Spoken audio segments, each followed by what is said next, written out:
요즘 정의당 노회찬 원내대표 나오셨습니다. 안녕하십니까? 네, 안녕하세요. 언급하실 내용이 많네요. 오늘 일단 삼성 이재용 부회장 판결은 아니지만 최순실 1심 선고 안에 그 내용이 또 있습니다. 그죠? 예. 네. 최순실 징역 20년 나왔는데 그리고 신동빈 회장도 실형 나왔는데 그 안에 이재용 삼성 부회장은 역시 제3자 뇌물자 아니고 청탁 없고 이렇게 털어줬어요.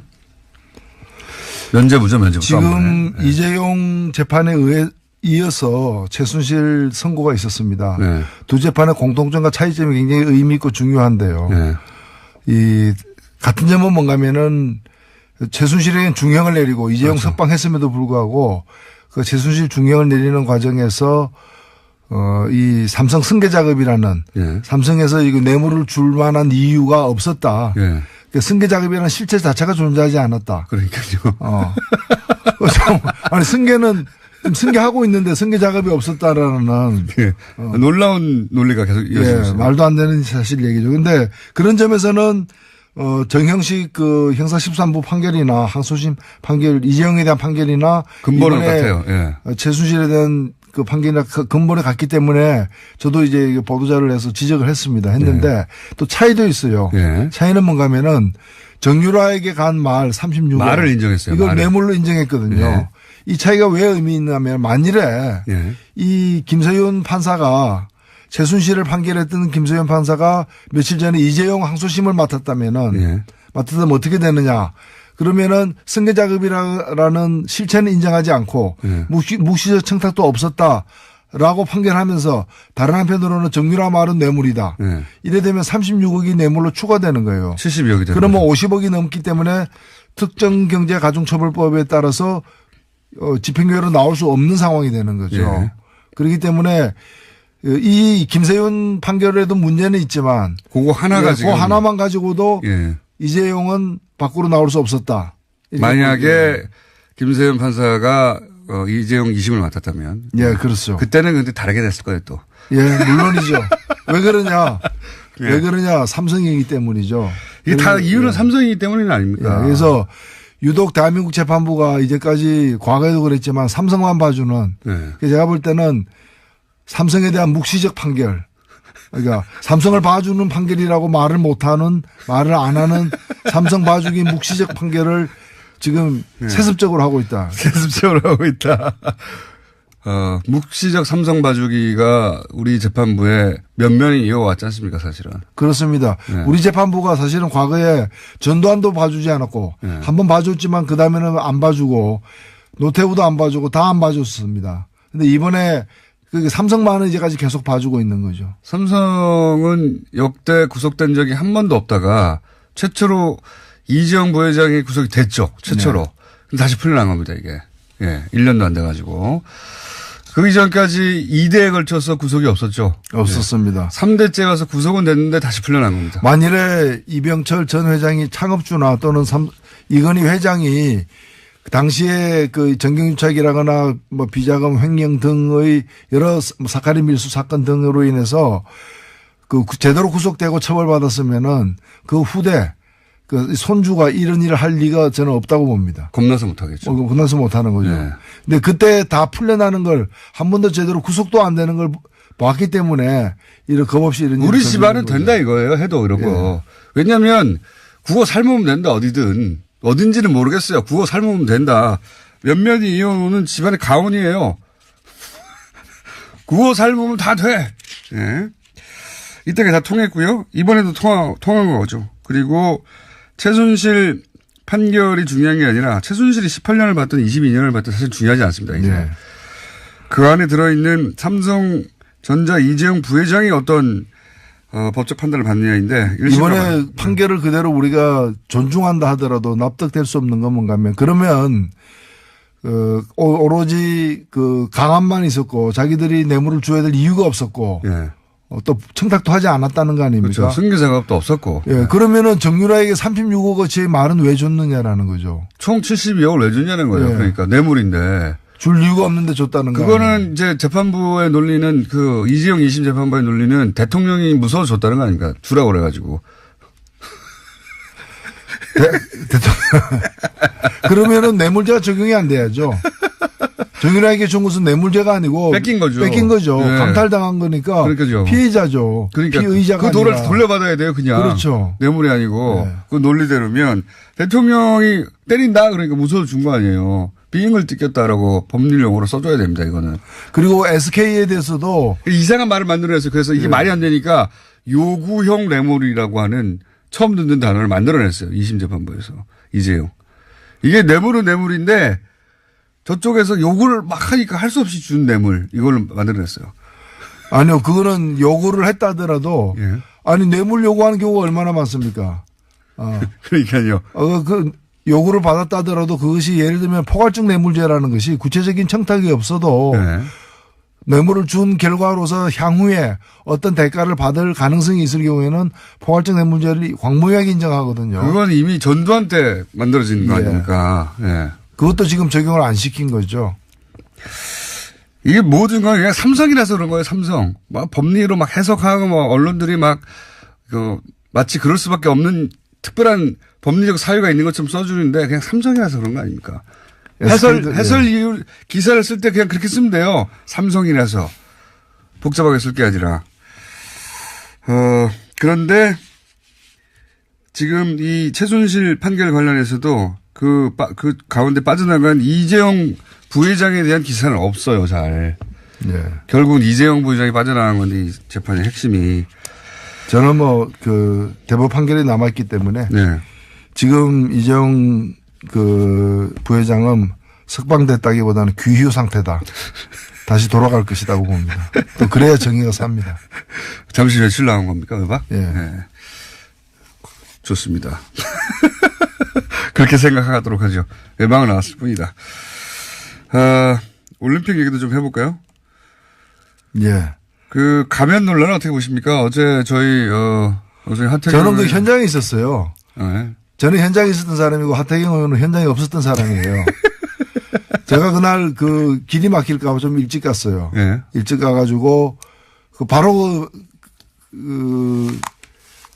북한 응원단이 네. 경기장의 직사각형이잖아요. 네. 관중석의 4군데 다 나눠서 두 줄씩 앉았어요.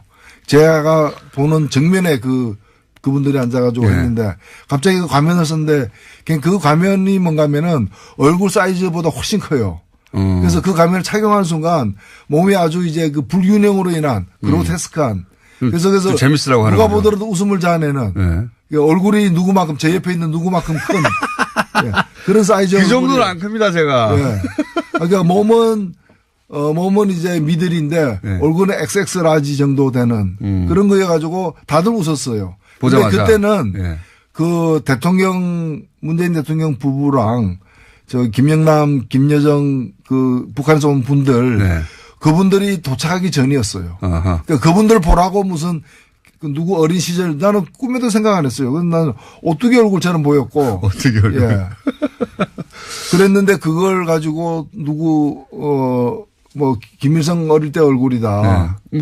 김일성은 기본적으로 찬양의 목적으로만 쓸 수 있는 거 아닙니까? 만약에 네. 썼다고 하면. 그렇죠. 그게 따지면은 그런 이제 우스꽝스러운 소재로 눈을 뚫어가지고 네. 쓸 수 없는 거죠. 그렇죠. 당연한 건데. 없는 건데. 하태경 의원은 그 눈을 이제 북한의 노동당이 뚫으라고 결정했을 뿐만 아니라. 그러니까 제가 볼 때는 당의 결정이다. 우리는 그런 상상을 못 했는데 네. 그걸 보자마자 그렇게 생각했다는 거는 네. 부처 눈에는 부처만 보이는 거예요. 소시적에 그 공부를 많이 해가지고 예. 우리는 그 공부가 부족해가지고 그런 거 봐도 그 연상이 안 되는데 하태경 의원이 참고로 예. 소시적에는 또 주사파였기 때문에. 그렇죠. 그 공부를 많이 했는데 예. 또 그 공부도 제대로 했으면 눈 뚫으면 안 된다는 걸 알았을 텐데 그 공부를 또 하긴 하되 제대로 안 한 거예요. 그러니까 중도 이렇게 그만두는 바람에. 신세대 전략이라고. 예. 예. 이제 북한의, 지도부가 신세대로 바뀌었기 때문에 신세대로서 이제 새로운 실험을 남한에서 하는 건데 그 실험을 하태경 의원만 알아본 거예요. 아무한테도 효과가 없고 하태경 의원한테만 효과가 있었던 겁니다. 자, 하태경 의원도 다음 주에 나도 또 한마디 하겠죠. 또 물어봐야지. 네. 아니요, 뭐, 다음번에도 이제 남북 교류가 앞으로 더 있을 것이기 때문에 계속해서 이제 그런 식으로 뭐 여러 가지 코멘트를 할 것 같아서. 예. 예. 걱정이 안 됩니다. 걱정이 안 됩니다. 아, 저는 사실 하태경 의원 나와가지고 적당히 물러서거나 혹은 뭐 이럴 수도 있고 저럴 수도 있다고 할 줄 알았는데 더 세게 당이 구멍을 뚫었다. 제가 그랬거든요. 아니, 최고 존엄의 사진에다 어떻게 구멍을 함부로 뚫냐. 그리고 그걸 어떻게 쓰냐. 그랬더니 그 당이 결정한 거라고, 북한에. 거기서부터 제가 빵 터져가지고 계속 듣고만 있었거든요. 어디까지 가나. 우주 끝까지 가더라고요. 이거 가지고 계속 제가 놀리겠습니다. 그 공연을 한 거 보면요. 예. 저는 그 삼지연 공연도 갔었고, 뭐, 그 개막식 또 리셉션 다 참석을 했었는데. 주요 행사에 다 가셨나요? 다 갔습니다. 네. 삼지연 관현악단 제가 그 보면서 저는 평양에서 아리랑 저 공연을 네. 그 15만 명이 동원되는 아리랑 공연 3번이나 본 사람이에요. 그 어마어마한. 예, 그리고 행사를. 만경대 예술단 뭐 이런 네.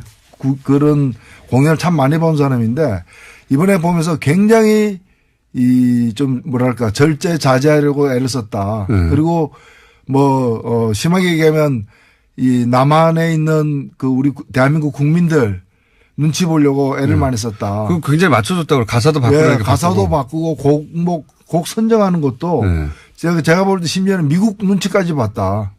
미국 사람들이 좋아하는 미국 노래도 3곡이나 들어가 있었고요. 아, 그래요? 예. 원수의 나라 미국에 대해서요? 홍화의 골짜기라고 우리 어릴 때 많이 불렀던 레드리버 벨리라는 노래가 있는데 그런 이제 미국의 오래된 팝이죠, 사실은.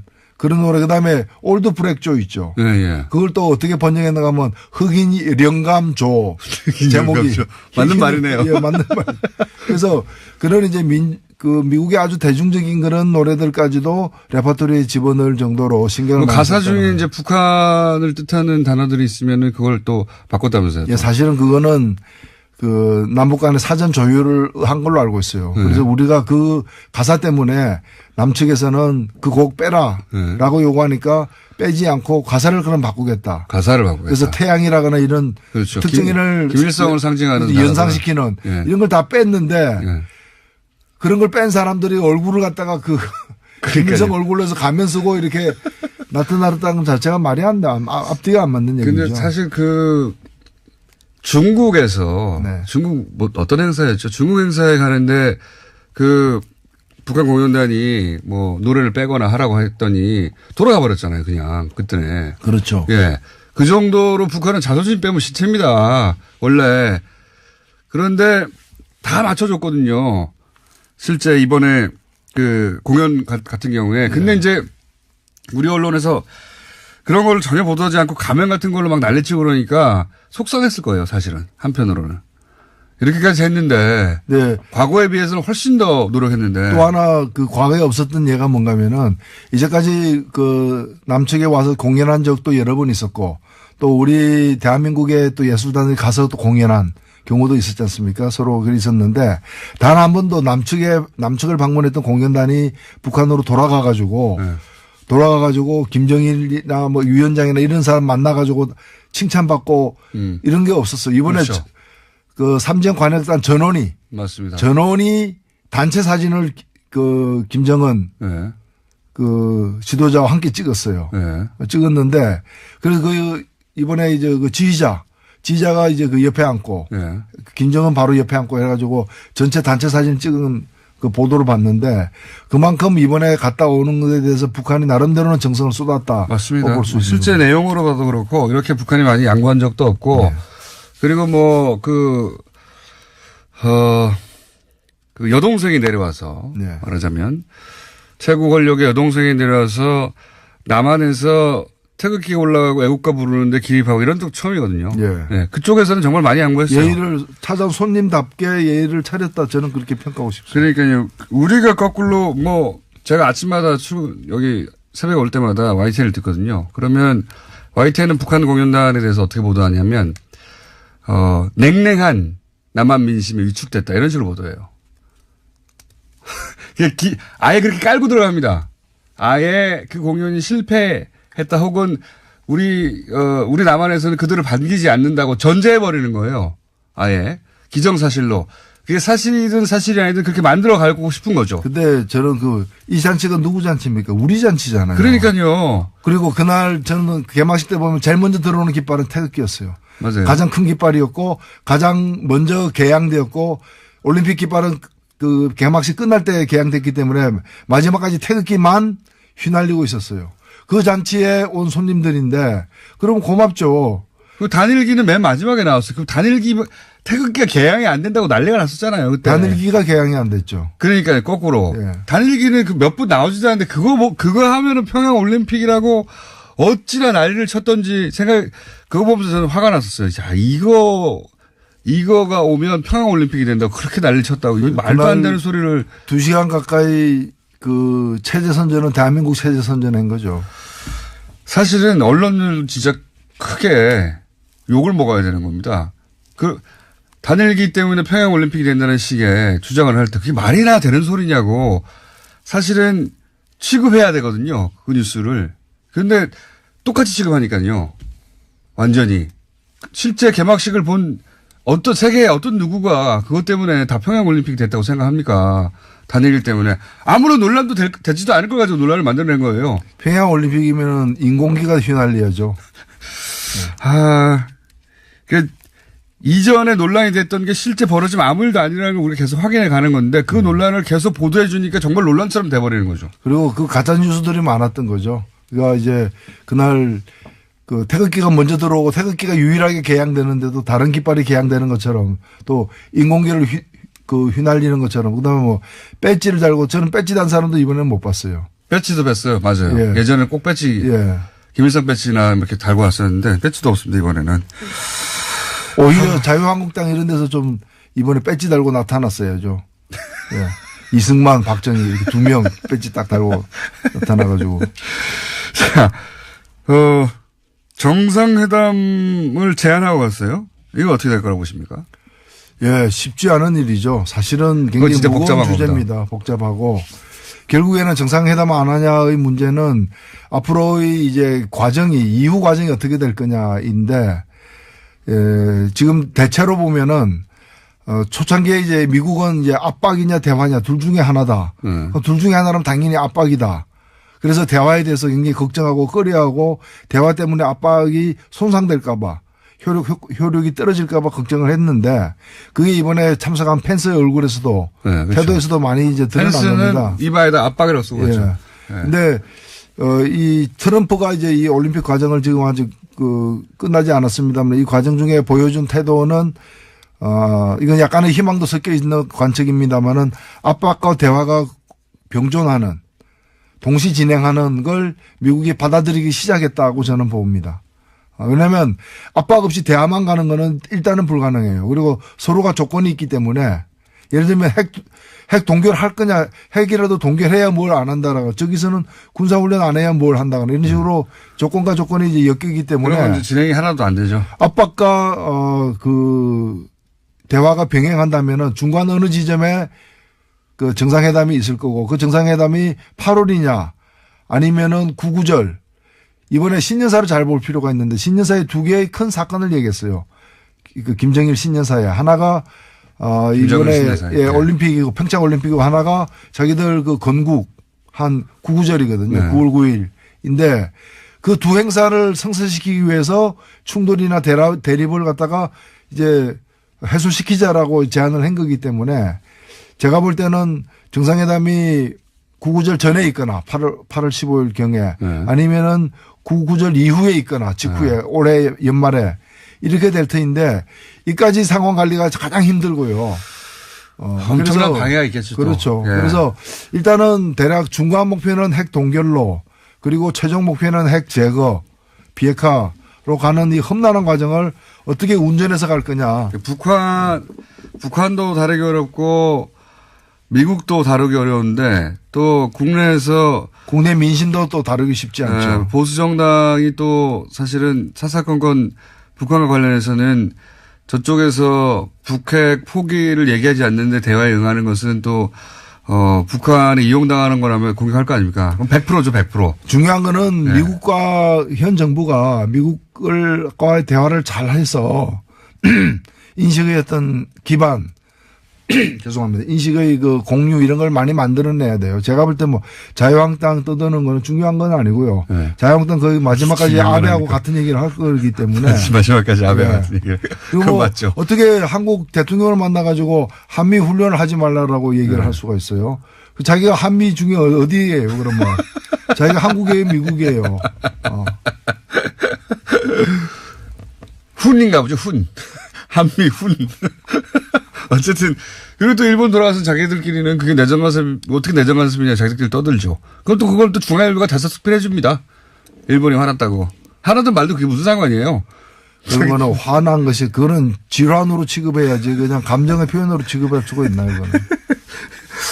자, 현안 한 가지만 또 짚고 시간이 다 돼가지고. 바른미래당이 출범했습니다. 저는 이제 보수 재편의 일환이라고 저는 생각하는데, 안철수 대표는 대표를 안 맡았어요. 이거 왜 안 맡았을까요? 그건 안 맡았다기보다는 제가 볼 때는 못 맡은 거죠. 못 맡았다? 왜냐면은 네. 그 국민의당 과거 국민의당 안에서 그 이른바 중재파들이 네. 통합 함께하는 네. 함께하는 조건으로다가 물러날 것을 요구했고, 물러나는 시간을 네.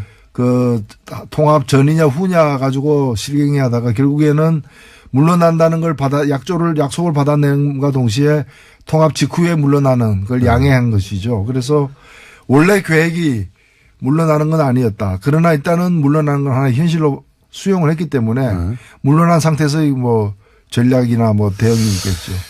일부 해석은 이런 해석도 있습니다. 지방선거 결과를 책임져야 되는데 어차피 크게 뭐 눈부신 결과가 나올 건 아니니까 그때 대표가 되면은 유승민 대표 혼자 대표가 되면 어쨌든 책임지고 물러날 테고 그 다음에 자기가 등장할 수 있지 않겠냐 이런 계산이 있을 것이다라는 이야기가 오래전부터 있었어요. 그건 근데 예.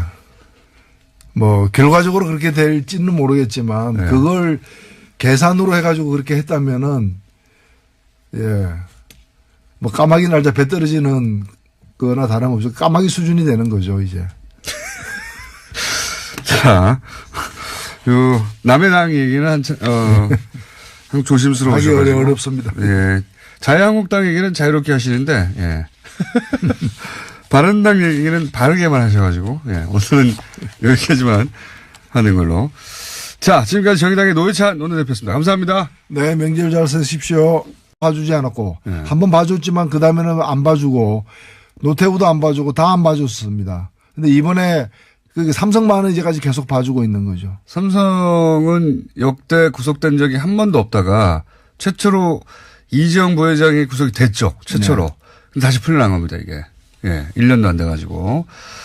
그 이전까지 2대에 걸쳐서 구속이 없었죠. 없었습니다. 3대째 가서 구속은 됐는데 다시 풀려난 겁니다. 만일에 이병철 전 회장이 창업주나 또는 이건희 회장이 당시에 그 정경유착이라거나 뭐 비자금 횡령 등의 여러 사카린 밀수 사건 등으로 인해서 그 제대로 구속되고 처벌받았으면은 그 후대 그 손주가 이런 일을 할 리가 저는 없다고 봅니다. 겁나서 못하겠죠. 겁나서 못하는 거죠. 네. 근데 그때 다 풀려나는 걸 한 번도 제대로 구속도 안 되는 걸 봤기 때문에 이런 겁 없이 이런 우리 일이 집안은 벌어지는 된다 거죠. 이거예요. 해도 이런 거. 예. 왜냐하면 국어 삶으면 된다 어디든. 어딘지는 모르겠어요. 국어 삶으면 된다. 몇몇이 이혼은 집안의 가훈이에요. 국어 삶으면 다 돼. 예. 이때가 다 통했고요. 이번에도 통한 거죠. 그리고 최순실 판결이 중요한 게 아니라 최순실이 18년을 받든 22년을 받든 사실 중요하지 않습니다. 이제. 네. 그 안에 들어있는 삼성전자 이재용 부회장이 어떤 법적 판단을 받느냐인데 이번에 판결을 그대로 우리가 존중한다 하더라도 납득될 수 없는 건 뭔가 하면 그러면 오로지 그 강압만 있었고 자기들이 뇌물을 줘야 될 이유가 없었고 예. 또 청탁도 하지 않았다는 거 아닙니까? 그렇죠. 승계 작업도 없었고. 예. 그러면은 정유라에게 36억어치의 말은 왜 줬느냐라는 거죠. 총 72억을 왜 주냐는 거예요. 예. 그러니까 뇌물인데. 줄 이유가 없는데 줬다는 거. 그거는 이제 재판부의 논리는 그 이재용 2심 재판부의 논리는 대통령이 무서워서 줬다는 거 아닙니까? 주라고 그래가지고. 대통령. 그러면은 뇌물죄가 적용이 안 돼야죠. 정유라에게 준 것은 뇌물죄가 아니고 뺏긴 거죠. 뺏긴 거죠. 네. 강탈당한 거니까 그러니까요. 피해자죠. 그러니까 피의자가 그 돈을 아니라. 돌려받아야 돼요, 그냥. 그렇죠. 뇌물이 아니고. 네. 그 논리대로면 대통령이 때린다 그러니까 무서워 준 거 아니에요. 비행을 뜯겼다라고 법률 용어로 써줘야 됩니다, 이거는. 그리고 SK에 대해서도 이상한 말을 만들어냈어요. 그래서 이게 말이 안 되니까 요구형 뇌물이라고 하는 처음 듣는 단어를 만들어냈어요. 2심 재판부에서. 이재용. 이게 뇌물은 뇌물인데 저쪽에서 요구를 막 하니까 할 수 없이 준 뇌물. 이걸 만들어냈어요. 아니요, 그거는 요구를 했다 하더라도 예. 아니 뇌물 요구하는 경우가 얼마나 많습니까? 그러니까요. 그 요구를 받았다 하더라도 그것이 예를 들면 포괄적 뇌물죄라는 것이 구체적인 청탁이 없어도 네. 뇌물을 준 결과로서 향후에 어떤 대가를 받을 가능성이 있을 경우에는 포괄적 뇌물죄를 광범위하게 인정하거든요. 그건 이미 전두환 때 만들어진 거 예. 아닙니까? 예. 그것도 지금 적용을 안 시킨 거죠. 이게 모든 건 그냥 삼성이라서 그런 거예요, 삼성. 막 법리로 막 해석하고 뭐 언론들이 막, 마치 그럴 수밖에 없는 특별한 법리적 사유가 있는 것처럼 써주는데 그냥 삼성이라서 그런 거 아닙니까? 해설 이유, 기사를 쓸 때 그냥 그렇게 쓰면 돼요. 삼성이라서. 복잡하게 쓸 게 아니라. 그런데 지금 이 최순실 판결 관련해서도 그 가운데 빠져나간 이재용 부회장에 대한 기사는 없어요, 잘. 네. 결국은 이재용 부회장이 빠져나간 건데 이 재판의 핵심이. 저는 대법 판결이 남아있기 때문에 네. 지금 이재용 부회장은 석방됐다기보다는 귀휴 상태다. 다시 돌아갈 것이라고 봅니다. 또 그래야 정의가 삽니다. 잠시 며칠 나온 겁니까, 외박? 예. 네. 좋습니다. 그렇게 생각하도록 하죠. 외박은 나왔을 뿐이다. 올림픽 얘기도 좀 해볼까요? 예. 가면 논란은 어떻게 보십니까? 어제 어제 하태경. 저는 그 현장에 있었어요. 네. 저는 현장에 있었던 사람이고 하태경 의원은 현장에 없었던 사람이에요. 제가 그날 길이 막힐까봐 좀 일찍 갔어요. 네. 일찍 가가지고 바로 북한 응원단이 네. 경기장의 직사각형이잖아요. 네. 관중석의 4군데 다 나눠서 두 줄씩 앉았어요. 제가 보는 정면에 그분들이 앉아. 노르가즘 정의당 노회찬 원내대표 나오셨습니다. 안녕하십니까? 네, 안녕하세요. 언급하실 내용이 많네요. 오늘 일단 삼성 이재용 부회장 판결은 아니지만 최순실 1심 선고 안에 그 내용이 또 있습니다. 그죠? 예. 네. 최순실 징역 20년 나왔는데 그리고 신동빈 회장도 실형 나왔는데 그 안에 이재용 삼성 부회장은 역시 제3자 뇌물죄 아니고 청탁 없고 이렇게 털어줬어요. 면죄부죠, 면죄부. 지금 네. 이재용 재판에 이어서 최순실 선고가 있었습니다. 네. 두 재판의 공통점과 차이점이 굉장히 의미 있고 중요한데요. 네. 같은 점은 뭔가면은 최순실에게는 중형을 내리고 이재용 그렇죠. 석방했음에도 불구하고 그 최순실 중형을 내리는 과정에서 이 삼성 승계 작업이라는 네. 삼성에서 이거 뇌물을 줄 만한 이유가 없었다. 네. 그 승계 작업이라는 실체 자체가 존재하지 않았다. 그러니까요. 아니 승계는 승계하고 있는데 승계 작업이 없었다라는 네.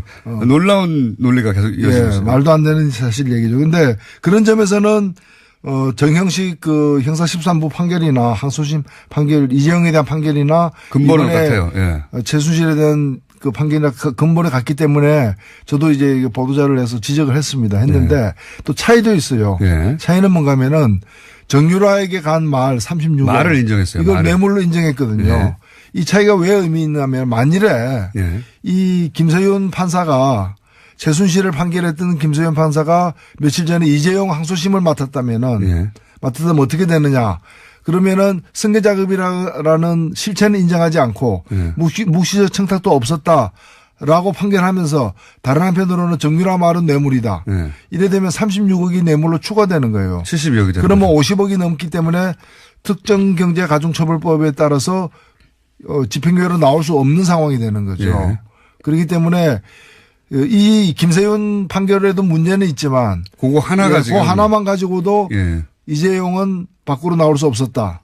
만약에 김세현 판사가 이재용 2심을 맡았다면. 예, 그렇죠. 그때는 근데 다르게 됐을 거예요, 또. 예, 물론이죠. 왜 그러냐. 예. 왜 그러냐. 삼성이기 때문이죠. 이게 다 이유는 삼성이기 때문은 아닙니까? 예, 그래서 유독 대한민국 재판부가 이제까지 과거에도 그랬지만 삼성만 봐주는. 예. 제가 볼 때는 삼성에 대한 묵시적 판결. 그러니까 삼성을 봐주는 판결이라고 말을 안 하는 삼성 봐주기 묵시적 판결을 지금 세습적으로 하고 있다. 세습적으로 하고 있다. 묵시적 삼성 봐주기가 우리 재판부에 면면이 이어왔지 않습니까, 사실은. 그렇습니다. 우리 재판부가 사실은 과거에 전두환도